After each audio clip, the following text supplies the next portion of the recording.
Well, Indiana is preparing to take on Ohio State in the Big Ten championship game, trying to slay the giant. They'll try to do it in Indianapolis, while Penn State's still looking for a brand new head coach, and they have swung and missed several times.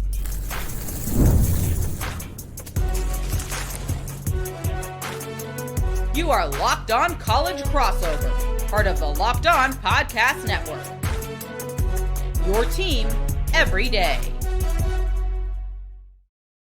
Welcome in. It is a Locked On College crossover of Hoosiers and Nittany Lions. I'm Jacob Goins of Locked On Hoosiers. He is Zach Seyko of Locked On Nittany Lions. We appreciate you being here, making our respective shows your first listen or your first watch every single day. We are a part of the Locked On Podcast Network, which is the #1 podcasting network in the world. So thank you for making that. So today's episode is brought to you by FanDuel. If you want to be right in the middle of the action this season, visit FanDuel.com and place your NFL live bets all season long. Well, we appreciate you being here. Tons to go over on today's episode. We're going to make our picks across college football since it's champ week, and we'll make our picks for some of the big games, some of the not so big games, and have a little fun with that. Plus, we'll talk about Penn State, who still doesn't have a head coach, and who knows who it's going to be at this point? Nobody truly knows on who's going to be the next head man in Happy Valley. But we get to start today's show talking about the Big Ten championship game. It's the big bad Ohio State Buckeyes. And it's my Indiana Hoosiers, Zach, who are there for the very first time. This is going to be a fun game,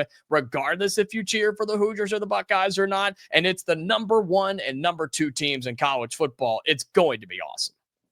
Yeah, prime time. I was at the Big Ten. How much has changed, right? I was present in person, got to do a show from the football field. It was after a loss, but at Lucas Oil Stadium. So this game is going to be everything it's expecting to be, is what I'm trying to get at. Whether it's Ohio State, whether it's formerly Penn State and Oregon the year before, Ohio State and Indiana. I mean, this is great to see Curt Cignetti and this Indiana football team continue to rise, right? This was a program that was just, hey, they're going to be an afterthought in the Big Ten.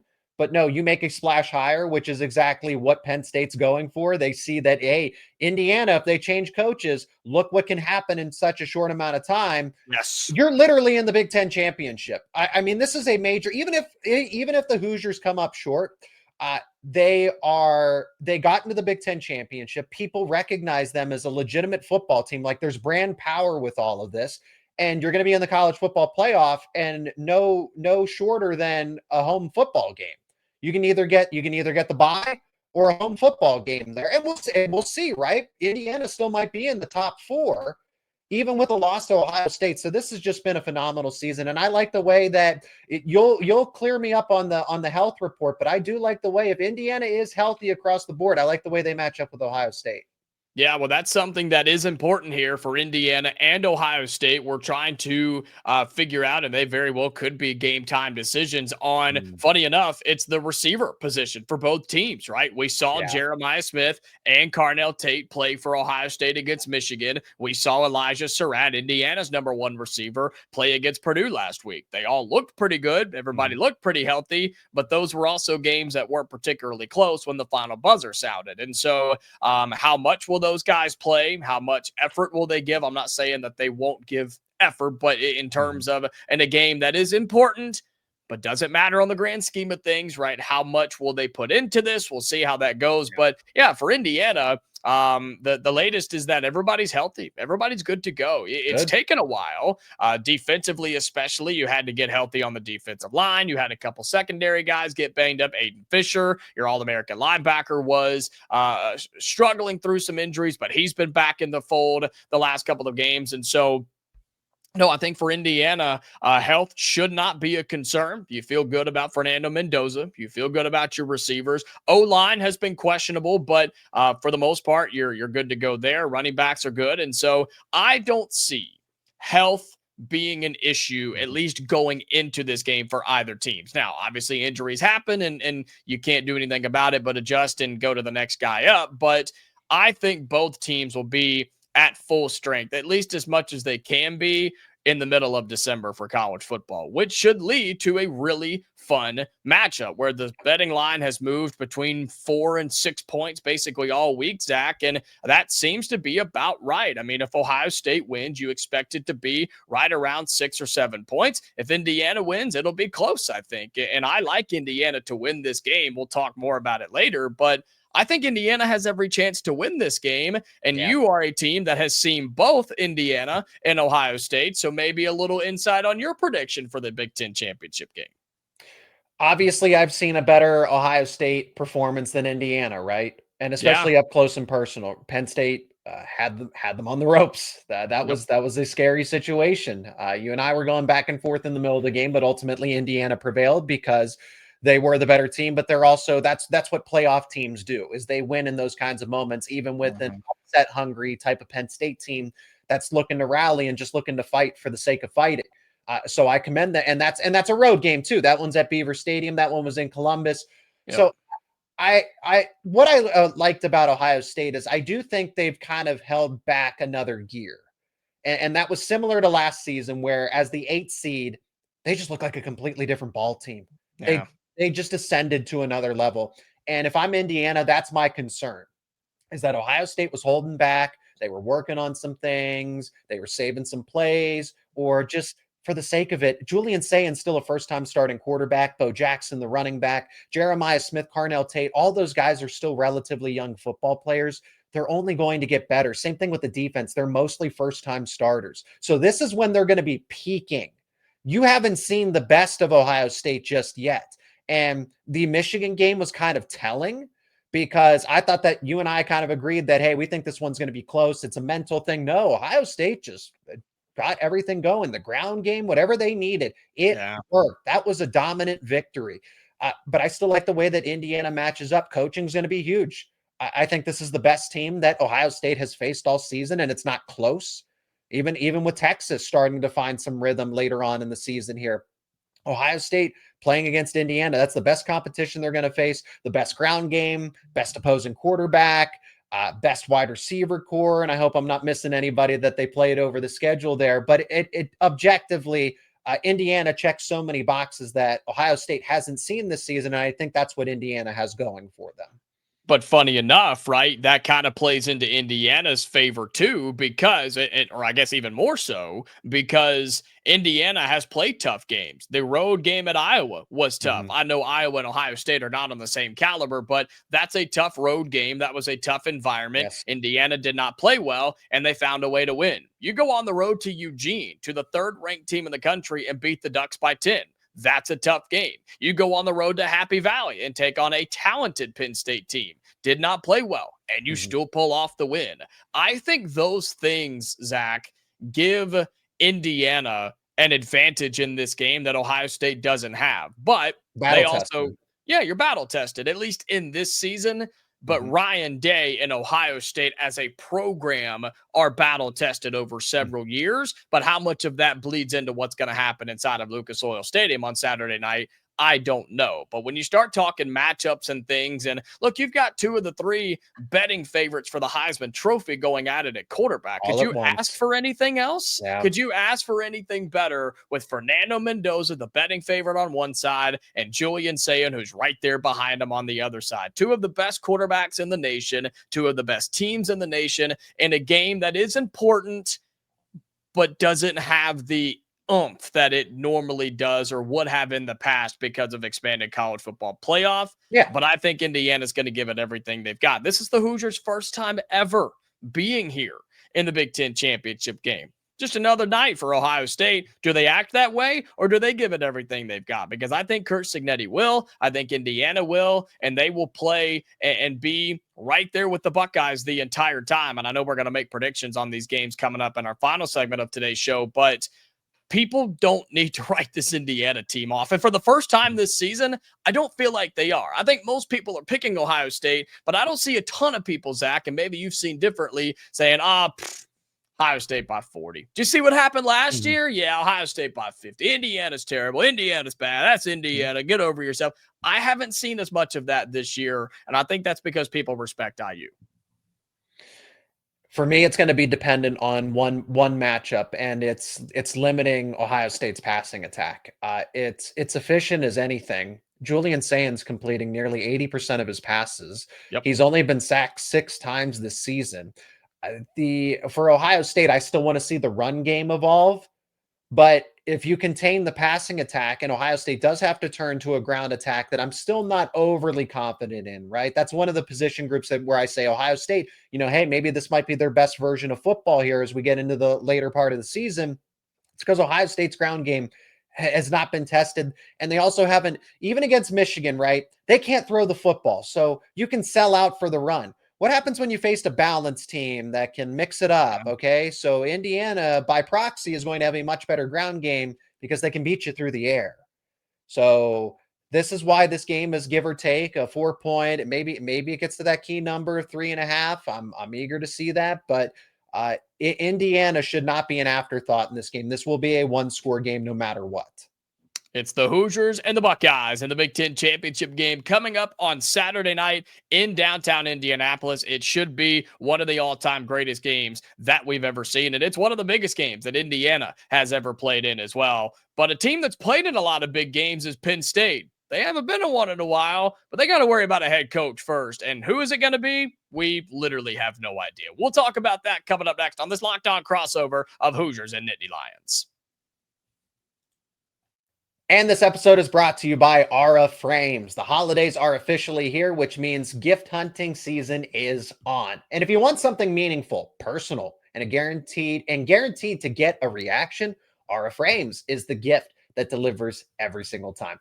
It's not just something you wrap up. It's a way to share memories because Aura isn't your average picture frame. You can preload the frame with photos before gifting it. So when they plug it in, the memories are already there. No apps to figure it out. No setup headaches, just instant smiles.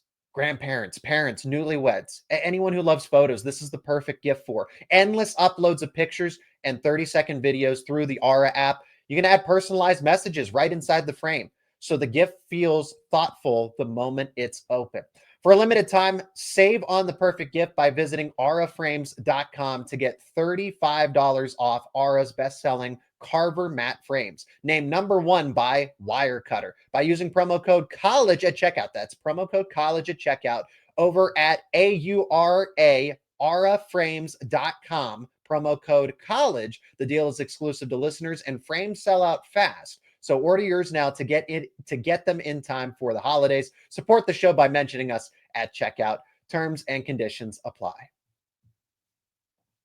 I got to turn it to you, my friend. Are you okay? Are you sleeping over there? The unhappy Valley jokes have long been gone at this point because Penn State is still without a head coach. The recruiting class is in the dumpster. I mean, are you okay covering Penn State right now?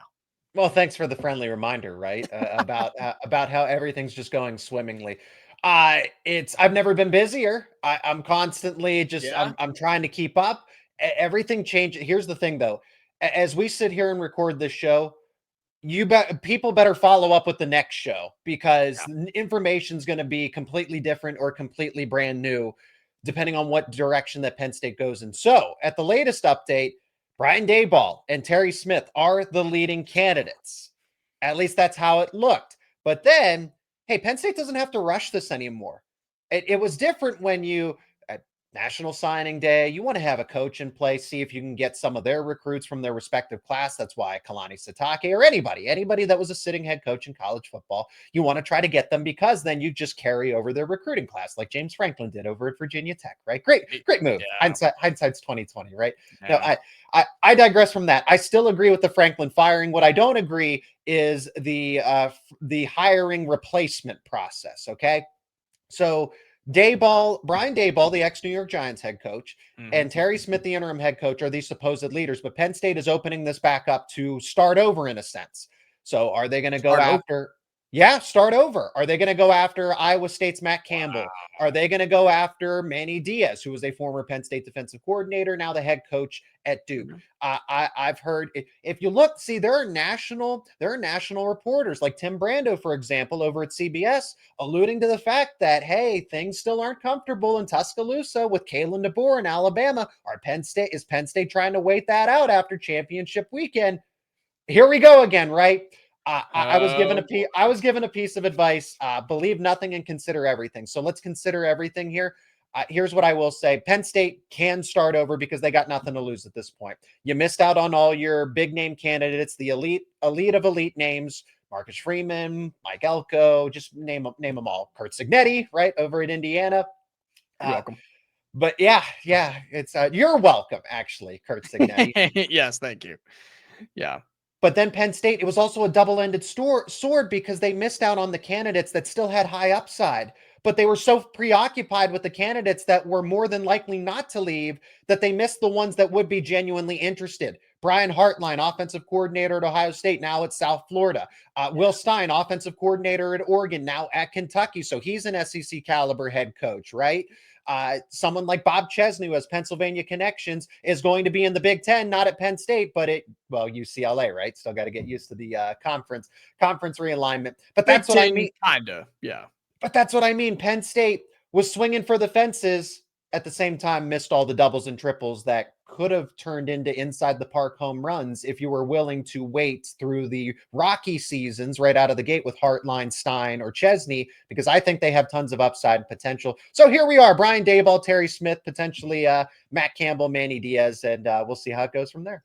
But with some of those guys that you were just mentioning, who if you were patient and waited a little bit, you could have gotten, because I thought Brian Hartline, I said this early on in all of these coaching searches, he was the guy at the top of my list. I thought a P4 job was just waiting for him after this season. I still think the South Florida job is a good job for him and a good starting Great point. job. And Great job. I don't think he's going to be there very long. I think No. he'll win. I think he'll then take a P4 job. But my question to you, Zach, is why didn't Penn State go after those guys initially? I understand the idea of going after a Kurt Signetti or a Mike Elko or a Lane Kiffin or whatever the case may be, but why not go after those guys already or at the forefront and be out in front of everybody else? And then the second part to that is Penn State, have they just been told no so many times, or are people worried about going to Penn State? Why is there still no coach in place? Why has nobody said yes, basically? Like I said, Penn State did this to themselves. Pat Kraft, the athletic director, did this to himself. He was so preoccupied. I got to get a sitting head coach. I got to get a guy with head coaching experience. I can't take a first-time head coach. I can't promote a coordinator at my program. Jacob, let me point out that the top 4 programs, and I'm not saying this is any disrespect to Indiana right now, in terms of everything: recruiting, recent results, notoriety, right, the recognition, the overall Sure. brand value right now. The top 4 programs in college football all have first-time head coaches. Ohio State and Ryan Day. Yes, Ohio State took a first-time head coach after Urban Meyer. Kirby Smart at Georgia, first-time head coach. Dan Lanning at Oregon, first-time head coach. And Marcus Freeman at Notre Dame, first-time head coach. Those are the top, objectively, those are the 4 powerhouses right now in all of college football that have just the best brand recognition. That's where recruits want to play. That's who all the public, they can't stop talking about them. And then the on-the-field results speak for themselves. All first-time head coaches. So why is Penn State too good for Brian Hartline? I would consider Bob Chesney in that category as well, since he doesn't have any Power 4 experience. Will Stein. Well, Will Stein, it's been reported that Penn State said he was too raw. Are you kidding me? Yikes. So this is why you're here. Because you thought you were too good for tier 2 and tier 3, and tier 1 all told you no. Yeah, and all these guys signing extensions, right? I mean, with Drinkwitz, I know that was another one, right? Signetti, obviously, but just so many names have been floating around, and then it seems like it's every day right now. Slow down a little bit here as we get towards the end of this week and towards conference championship week. Of course, National Signing Day come and gone, but it just seems like, man, every day there were new coaches going to new places, and Penn State was not on those lists, brother. I know you know it better than anybody. It's just baffling to me that they were so quick to finally pull the trigger on James Franklin and apparently just had no backup plan. And if they did, they just got shot down again and again and again. Eventually, you just quit asking girls to go to the prom and you just go by yourself or go hang out with your mom or something like that. But that's not really an option in this scenario. You got to have a head coach. And so we'll see if Penn State does get somebody from the outside, if Terry Smith is promoted and takes that interim tag off. Either way, this has been a disaster for Penn State, I think it's fair to say. They can still land on their feet, right? I think there's upside with Dayball. I think Terry Smith should not be considered a lackluster candidate. Him knowing and understanding the intricacies of Penn State is very valuable. And a guy that's not motivated by dollars and cents. Okay. He is going to fight for Penn State no matter what. I do like that. And again, I think Matt Campbell is still a really good coach, but he's never been linked to this job that frequently. So is his name going to emerge? Probably at this point in time, if Penn State intends to start its coaching search over, so to speak.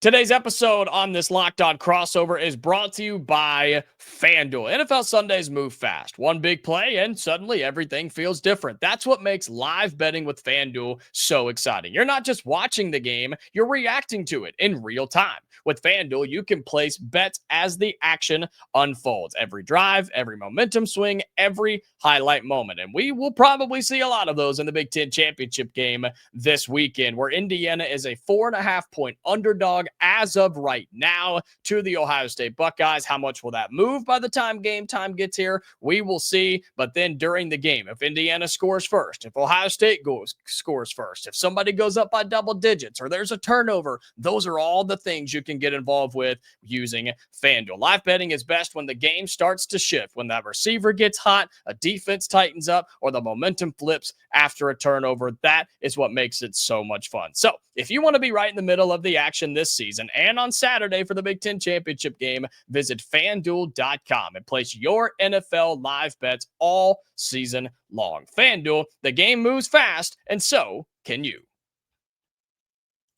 All right, final segment on this Locked On crossover of Hoosiers and Nittany Lions. Again, we appreciate you being here and making us your go-to spot for all things Hoosiers, all things Nittany Lions, and as we normally do each week, all things Big Ten athletics. And so make sure you subscribe to our YouTube channels and follow us on your audio podcasting platforms. However you find us, thank you so much for supporting our respective shows. And Zach, it is Champ Week across college football with all sorts of championship games going on. Starting on Friday, there's some we'll go a little bit deeper on, some maybe not so much, but we start with the Sun Belt Championship. You've got the Troy 8-4 Troy heading to take on 25th ranked James Madison. Yes, that's right. 25th ranked James Madison, the Troy Trojans, and James Madison, who may be losing their head coach again to another P4 team. James Madison favored by almost 24 points. Yeah, this is a game where I expect James Madison, as a parting gift to Bob Chesney, will fight for this team. Now, don't overlook Troy just because they're 8-4, but this is a hefty spread for a reason. This one's also a home game. These other championship games aren't at neutral sites. So James Madison, everything going for them. They look, and they're fighting, right? They have an opportunity to get into the college football playoff. Yes. With that being said, though, there are times where the other team can just say, hey, we're going to be a bull in the china shop. We're just going to mess things up. You got a lot to lose. We got nothing to lose. So I can see, I see James Madison winning, but with what's on the line, again, there's more for them to lose. So they're going to be a little cautious. It's going to be a little tense because you are losing your head coach, right? This is kind of your final battle. Troy can just go in, do whatever it wants without any repercussions. Give me Troy to cover, but James Madison to win because they are that much better. Yeah, I like Troy to cover as well, but James Madison to win. It's going to be cold. It's going to be below freezing, and Troy is down in Alabama for people that don't know that. And true. So it's going to be cold weather, man, and James Madison will be prepared. That's a James Madison team that their one loss this season was by 2 scores to an 8-4 Louisville team. So James Madison's pretty good as a football team. So I wish I had their coach. Yeah, he's pretty good. Hey, I would say I have one to borrow, but I don't because we're paying him a lot of money not to leave. So, yeah, I like James Madison. I like them to win, but I'll take Troy to cover. We'll pick this one quickly. The spread is close. Kennesaw State and Jacksonville State, the Conference USA Championship game. Kennesaw State, hootie hoo, favored by 2.5, but they're on the road down in Jacksonville, Alabama. Give me Kennesaw State. I like what Love I've it. seen from this team from afar, and it's really for here. It's the vibes. This is a team that's firing on all cylinders. They play. You should actually be able to scout this game pretty well because they played Indiana early in the season. So your prediction's Correct. probably going to be better than mine. But unless we agree here, I think Kennesaw State could potentially maybe win this game by more than just a field goal, maybe a touchdown, maybe even 2 touchdowns. I like the way this team operates. Yeah, Kennesaw State, that was the second game of the season, and they were having some quarterback issues, some injury issues, and Mhm. that game did not go well. 56-9 was that score when they came to Bloomington. But here's what's funny is Kennesaw State went to Jacksonville State already this They season in the did. regular season and lost They by did. 9. I like Kennesaw State to turn it around and give them a little revenge in the game that matters most. Give me Kennesaw State to win and give me Kennesaw State to cover against Jacksonville State. Let's head to the American Championship game. Again, as we're picking all the college football conference championship games, working our way to the Big P4 games. And look, some people hear the American Championship and say, come on, guys, are we really talking about that? How about this? It's a top 25 game. We got a top 25 matchup going on in the American Championship with 24th ranked North Texas and 20th ranked Tulane, 2 more programs whose coaches are leaving. And so Yeah. they are going to be shells of themselves come next season, but this one should be a really, really good game where North Texas is favored by almost a field goal, Zach. North Texas is a pass happy team. And I kind of wanted Mike Morris as an offensive coordinator, maybe a risky head coaching hire for Penn State. I like what I've seen. The guy's developed. He was part of the development of Patrick Mahomes at Texas Tech. He understands how to get the most out of his quarterbacks. But if there's inclement weather with this one being in Tulane, there's potentially some rain in the forecast. I like John Summerall and Tulane if that's going to be the case, because if North Texas, they are an offensive team. If they can't throw the football, they're not going to win. Yeah, and Summerall is coaching this Tulane team in the American Championship game if they make the college football playoff. He just took the job at Florida, of course, but he is coaching Tulane. I like them. I like him to be focused enough. It will not be pretty, but I like Tulane to get it done and pull off the technical betting upset there. Quickly here, the Mountain West Championship. All these games on Friday, by the way, so a ton going on Friday night. How about Boise State hosting the Mountain West Championship game with a 10-win UNLV team? That's right. UNLV is a 10-win football team with wins over UCLA, Air Force, Utah State, Nevada. I mean, that's a solid team that's rolling into Boise, Idaho. I'll make it quick, though. I like Boise State to get it done. I just think they're more physical. I think they got more superpower. I like Boise State to get it done at home. If there's any inclement weather here, same thing. UNLV is not a pass happy team, but this is a team that is plays in Las Vegas, at Allegiant Stadium indoors, going up to Boise, Idaho. All the home field advantage you could ask for. Give me Boise State to win this game comfortably, like they did the last time. Let's move on to the games on Saturday, and you have some insight on this one, I think, Mr. Seyko, in the Big 12 championship game. Maybe not insight, but at least an opinion on BYU and Texas Tech. Red Raiders favored by double digits here, 12.5 as we make this recording in the early game of the Big 12 championship.